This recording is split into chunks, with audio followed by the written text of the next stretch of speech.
Здравствуйте, уважаемые дамы и господа. С вами снова технический директор СТО «Механик» Семен Олег Алексеевич. Ну вот, зашла автомобиль «Газель» со стуком в двигателе. Стук глухой, раздается снизу, сзади двигателя. Предположения были о том, что поломанный коленвал, двигатель 4216. Так и оказалось.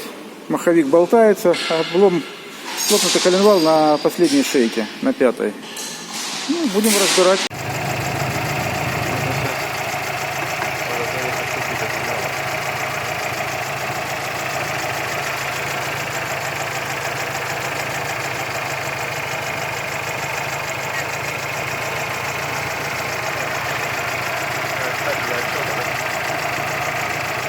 Вот и сдали.